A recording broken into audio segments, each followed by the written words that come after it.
Welcome to Ole Football, and this is Footballers Who Became Criminals. Dani Alves is one of the greatest Brazilian fullbacks, not only in the country but in the entire world. He is also one of the most decorated players in history, with 43 titles to his name. He showcased his best game at every club he played for, but his prime was during his tenure at Barcelona. However, his perfect career and honors are tarnished by his own actions. On January 20th, 2023, he was arrested on charges of SA. According to court files, the incident occurred on December 30th, 2022 in one of Barcelona's nightclubs, where he allegedly forced a waiter to touch him inappropriately his private parts and then brought her forcibly to the bathroom, where he forced her to have an intercourse with him. Police collected evidence, including DNA matching Dani's. The public prosecutor in this case is seeking a 9-year jail term for Mr. Alves and for him to pay damages of £150,000 to the woman. His previous club, UNAM Pumas from Mexico City, terminated his contract immediately after the arrest. On February 22, 2024, he was found guilty and sentenced to 4.5 years in prison. He will also be placed on 5 years of probation upon release, and a 9.5-year restraining order will also be put into effect. Adam Johnson was a very talented player who showcased his skills at Manchester City, later at Sunderland, and even earned 12 caps for England's national team up until March 2, 2015. Johnson was arrested by Durham police on suspicion of engaging in inappropriate activities with an underage individual. Although he pleaded not guilty in June of the same year, the trial was later resumed on February 10, 2016, where Johnson pleaded guilty to 1 count of inappropriate activities with an underage individual and 1 count of grooming. Johnson was granted bail to say farewell to his infant daughter, and on March 24, 2016, he was sentenced to 6 years in prison.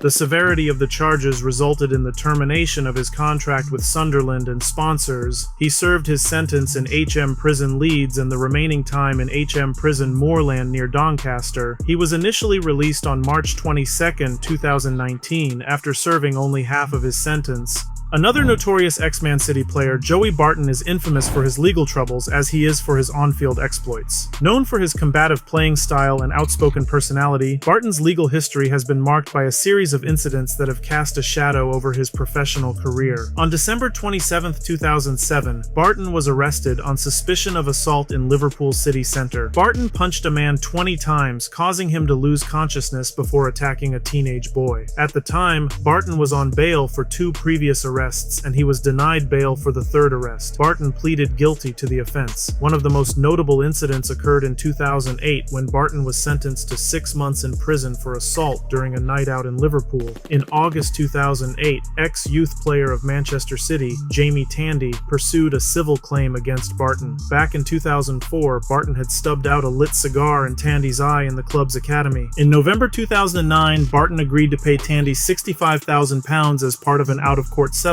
Barton's legal troubles continued in 2012. He was charged with 2 counts of violent conduct during a match, leading to a subsequent 12-match ban. Off the field, he faced allegations of assaulting his former teammate, Ousmane Dabo, resulting in a suspended jail sentence. The incidents culminated in Barton being released by Queen's Park Rangers in 2013. In 2017, he was handed an 18-month ban from football for breaching betting regulations, further tarnishing his reputation. After his retirement, he continued his football career as a manager, which didn't stop him from getting in trouble because on April 13, 2019, South Yorkshire Police launched an investigation after Barton was alleged to have assaulted opposition manager Daniel Stendel in the Oakwell Tunnel following a game between Fleetwood Town and Barnsley, but was found not guilty of the charge. In July 2021, Barton was charged with the assault by beating his wife in their house in Kew, London, but the case was closed after the prosecution failed to call her as a witness.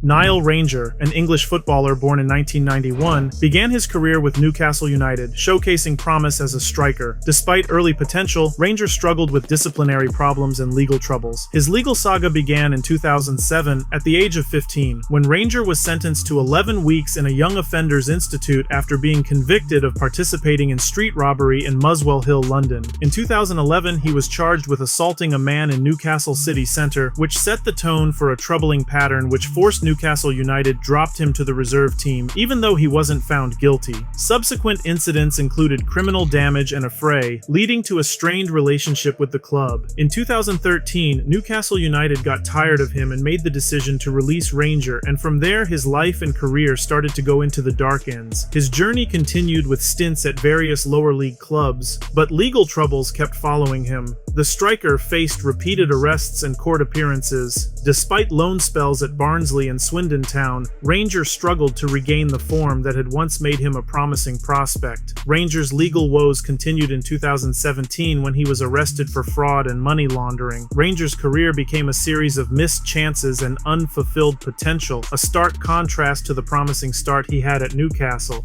At the moment, he is a free agent, and his last club was Boreham Wood FC from National League.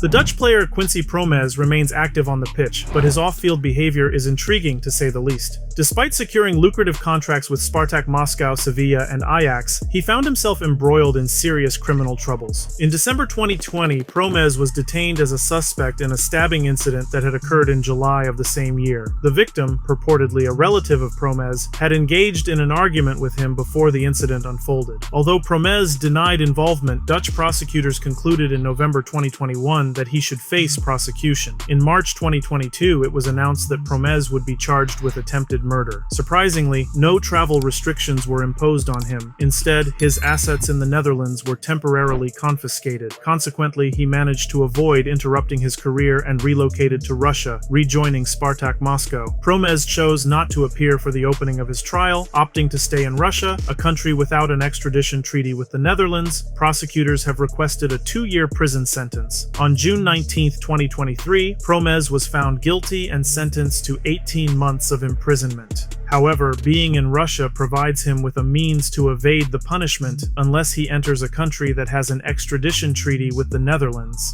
Later in the same year, the Dutch prosecution service confirmed they would prosecute Promes for drug trafficking, alleging that he attempted to import over 1.3 kilograms of cocaine through the Antwerp port in January 2020, with a street value in the tens of millions of euros. Despite demanding a 9-year prison term for him in absentia, he has been sentenced to 6 years in prison for drug trafficking, but the challenges of extracting him from Russia may enable him to escape the consequences of the alleged drug-related offenses.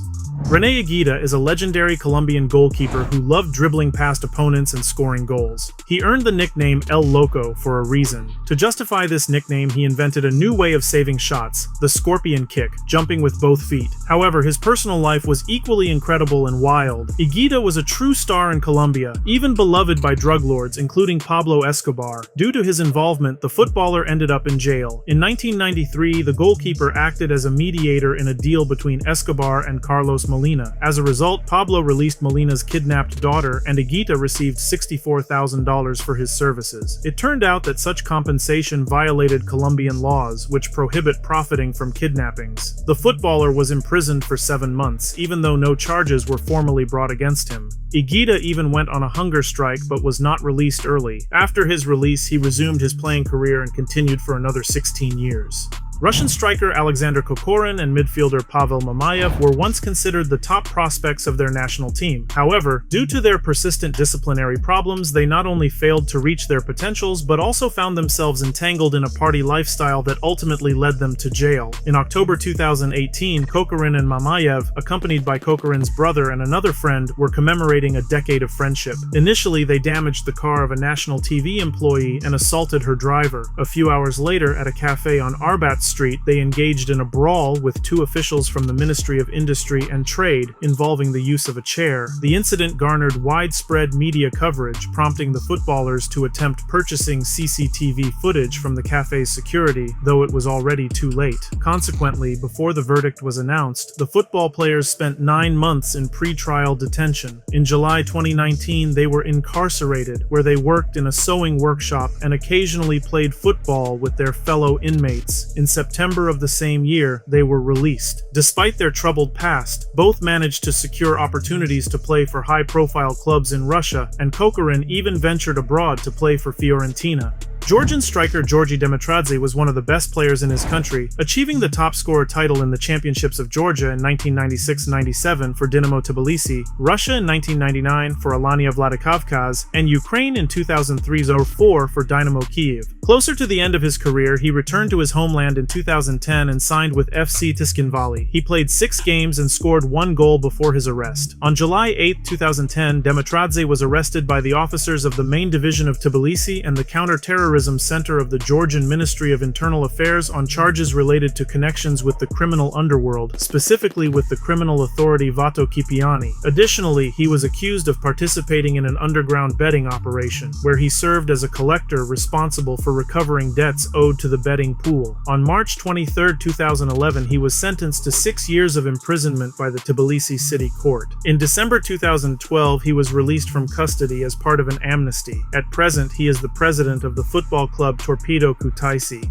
Bruno Fernandes de Souza was a Brazilian goalkeeper who played for Atlético Mineiro and Flamengo, but in 2010 his career ended due to his serious criminal charges. He was accused of orchestrating the kidnapping and murder of his ex-girlfriend Eliza Samudio, who was seeking child support for their son. The heinous crime shocked the nation, revealing a disturbing web of criminal activities involving Bruno and his associates. In 2013, he was sentenced to 22 years in prison for his role in the crime. However, Brazil's legal system allows for a lengthy appeals process, and Bruno's sentence was reduced in subsequent years. Shockingly, in 2017, he was released on parole after serving just 7 years. His return to professional football sparked controversy, with Boa Esporte, a Brazilian club, signing him, claiming he deserved a second chance. This decision faced widespread condemnation, raising ethical questions about the rehabilitation of individuals convicted of such serious crime.